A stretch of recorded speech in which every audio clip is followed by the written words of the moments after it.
In the land of the Flash, the struggle is real, and so is the Speed Force, but not for Wells. It's time for Flash Chat.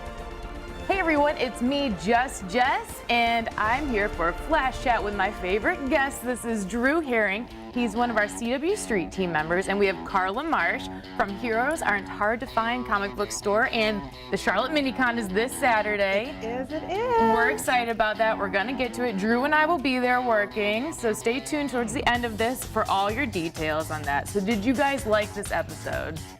The Pied Piper was solid villain, and we learn a lot about Sketchy Wells in this episode. So we meet the Pied Piper. He's Hartley Rathaway, used to work at Star Labs, and he's apparently Wells's nemesis. What's up with that? Okay, we learn a lot about the night of the particle accelerator explosion. I can never say that. So apparently Hartley had warned Wells about it. This seems to be the root of their disagreement. And we learn a lot in this episode about Wells' use of the Speed Force. So, you guys recall the scene where we see he's tried to attack Star Labs and we see Wells in the hall. He had ran. He's running around in this episode without his yellow suit. He's got that red streak. So, do you think Hartley knows? Do you think he knows it's not just about the night where he warned him about the particle accelerator? Do you think he knows there's more evilness within Wells?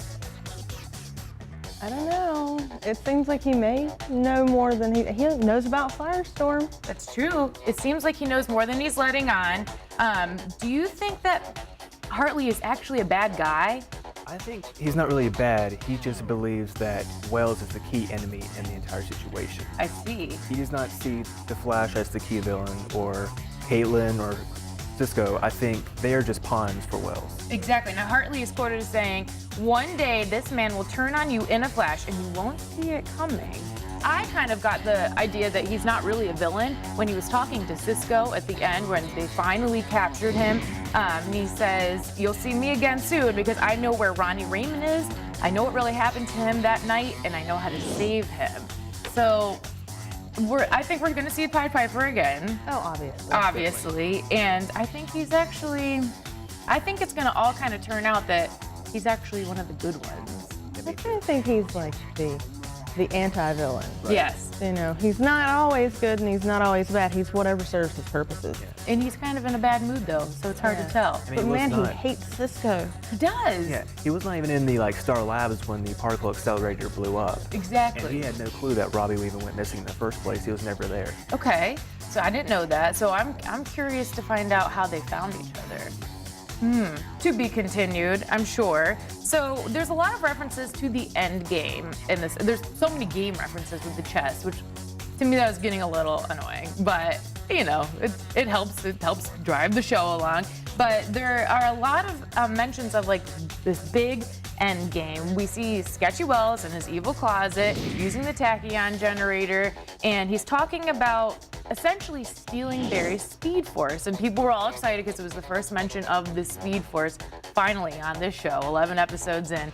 And so Wells says to Gideon, we learned the name of, I had not known the name of his computer in the closet. This is only meant to be a temporary fix. The real end game is almost here. And then even Hartley says something about Wells. He's the master of hiding his true end game. So my question for you guys, do you think that the show has created their own version of Reverse Flash and that even the hardcore Flash comic book followers are going to be surprised at what happened? That would make sense.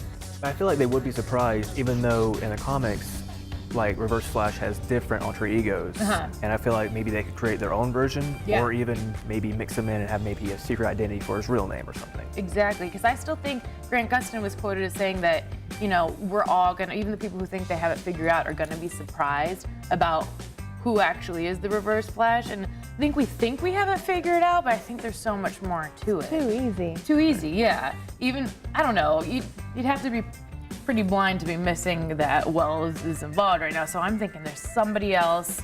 And with all the time travel, there's an extra Sketchy Wells scene. And I don't know if anyone caught this, but at the beginning of the episode, after Wells helps catch the bad guys, Barry says something about being a hero. And he has this look on his face, this extra proud look about being a hero, which made me think like, he wants it for himself. He Yeah. wants the accolades. He misses the admiration from back in the height of the Star Lab days. Did you guys catch that scene? Yeah. I thought it was real sketchy, real interesting. So I wanted to talk about what I call dumb Flash, and this is why. Not that I think Barry is dumb, but so there's a lot of references to Barry being this real smart, nerdy kid growing up, playing with science kids, taking AP classes. But when they're doing all that, I find annoying, like foreign language speaking, when Hartley and Wells are speaking foreign languages. He says something, did you guys catch this? I wish I had taken a language in high school. Why didn't he Right. just do the thing where he learned what firestorm was in 3 minutes and Right. learn a language in 5? Yeah, so there are some discrepancies. Do you think that Barry? Do you think that I'm getting tongue-tied? Do you think that Barry is too naive or gullible sometimes, and especially when it comes to fighting the villains? I think whenever he fights every villain throughout the week, I feel like there's always something else with the person he was fighting. Yes. At the same time, you see Wells trying to say, you gotta stop him, but at the same time, Barry's always thinking, why isn't there an issue with Wells as is? Because they've always had trust issues with him before. Exactly, and he kind of blindly just follows him. And there's so much of Wells trying to be like, we're best friends, and Barry being like, I know, we totally are. And I wonder if at some point that's gonna trigger something in Barry's mind, like why does he keep wanting to make sure that I'm not mad at him? Because he sees him constantly trying to improve his abilities. Yes. And like the other episode last week, he was always talking about like, I hope you don't see me as an enemy. Yes. I believe that statement is like him being reassuring that hopefully he's not see Barry as a threat. Yeah. Because he's seeing his progress as a Flash. I think sometimes there's discrepancies between Barry being kind of the naive, learning to be superhero guy, and then we forget that he's actually supposed to be a pretty smart guy. I think sometimes the show kind of gets that muddled. I think maybe sometimes they forget that he's supposed to be a pretty intelligent dude. So I'd like to sometimes see a little bit more of that. I enjoy him being like a naive guy, but then don't give him the background of like this real smart CSI guy. But sometimes even the smartest people don't always want to look behind the curtain and know the truth. That's true. So maybe when they were speaking in another language, he was just trying, Good point. he was like, well, Stay out of it, yeah. this is obviously not for me to know, Yeah. and I want to trust these people, and so I will. It's A and B conversation. Yeah. And even if Yeah. even if Barry's not looking into it, you obviously see Joe and Eddie looking into Wells as is. I know. That I found interesting. And do you guys think that because they have started this investigation into Wells, that it's going to cause a conflict of Barry's trust with Wes? I don't know if you could shake Barry's trust with Wes. I mean, sure? I he's don't basically a know. father figure and makes his trust with him more valuable. And at the same time, if you keep more secrets from Barry, like Joe did when he saw the Reverse Flash in that one episode, Yes. he's afraid that something could actually happen to Barry or even Iris. And I think on Joe's end, it comes from a place of wanting to protect them. But I think that Wells is going to try to like suck Barry in so much that it might become a problem with West. And I think it'll especially become a problem with Eddie. I think there's going to become a point where he's going to realize this, and that Barry will realize this investigation is happening, and it's going to cause kind of a conflict. Did you guys notice that Iris' character has deepened in this episode? Thank you. I know. Thank you. I was kind of waiting for that, and I was like, you go, girl. I like Candace Patton. I was excited because so far, it hasn't seemed that her character is very round. She's kind of just, one note. But do you think that this is going to kind of catapult her into more of a significant role? I feel like it would, because in the start of the series, you see her as just Barry's best friend and someone who blogs about the Flash. But then eventually she learns that she doesn't want to speak with the Flash. And then she gets this job and she realizes to have this job, she has to be involved with the Flash. And I feel like the more she contacts him, the more closer they'll have to be together. Yeah, it's gonna be a conflict, an internal struggle, because she'll want to do well at her job. So there's gonna be a She's the cracking- Flash's Lois Lane. Yeah, Right. she is. It's true. I thought the scene in the coffee shop, there's so many dualities and meanings with all the script. And she said something like, I used to have a connection with the Flash, not anymore. And it made me think of her and Barry, their relationship. It just kind of was like, it showed that they used to have this kind of bond, and they still do, but something's amiss there. I'm interested in seeing. There's so many different science lessons we learn in this show, and this week's was all about frequency and vibrations. And in the lore, he's supposed to be able to vibrate his way through physical walls. He can. I'm excited to see. Do you think that will happen this week? This season? I'm just gonna say this weekend. I don't know. Maybe I need another cup of coffee. Maybe it'll happen at MiniCon. Maybe it'll happen this weekend at MiniCon. We'll see if the Flash will be there from noon to 2. Maybe he'll vibrate through a wall. We don't know. We can't reveal his identity. You may see him from time to time on Flash Chat and just not even know.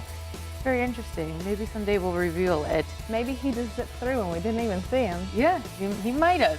So this weekend, the MiniCon, it's the 31st, Saturday at Grady Cole Center. Tell us how we get in. Well, it is free to the public, and if you bring a canned food donation to the Second Harvest Food Bank, it's free. So we try to raise food for the Second Harvest Food Bank because after the holidays, most of their stores are depleted. Yeah. So if you would, just a can of soup gets everybody in for free. Last year we raised 6 tons of food. Wow. This year we would like to double that if possible. Double ton of food. And who can we expect to see at the Charlotte MiniCon? There are a lot of great guests. Yeah. We have Paul Azaceta, who's worked on Outcast, which is the new Robert Kirkman book. We have Cully Hamner, Brian Stelfreeze, Steve Niles, who you may know from the movie 30 Days of Night. We have local artist Andy Smith, who has been a guest on Flash Chat. Jason Latour, who will be doing the new Spider-Gwen book. Spider-Gwen. It's heroesonline.com is where we can find the list. And Heroes Online on Facebook as well. Facebook and Twitter. And Twitter. Or just ask me at Just Jess WCCB. Or just find Jess and I'll tell you where to look. The CW Street team will be out there all day. We will be playing plinko for prizes. And it'll be a lot of fun. So come out and win some. There's going to be comics and toys and t-shirts, and there's a costume contest. Bring your costumes. Bring cash, because, I mean, we get you in for free so that you save your money to buy goodies. Buy some there will be, t-shirts.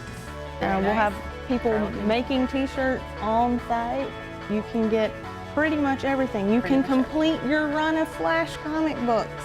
So don't miss it. It's this weekend at the Grady Cole Center. And next week's episode, Charlotte native Micah Parker is going to be on it. And I did an interview with him. I will be posting that this week to our YouTube channel so you can learn about the episode before it airs. And he's a great guy. He's playing Clay Parker, and it's kind of a Bonnie and Clyde type duo. I don't believe he has metahuman abilities, but his girlfriend does. So we'll see what havoc they wreak next week on The Flash. Tonight at 8 is Arrow, followed by The 100 at 9 p.m. And then stay tuned for the news at 10, followed by The Edge. Thank you guys for being here on Flash Chat, and we'll see you at the MiniCon.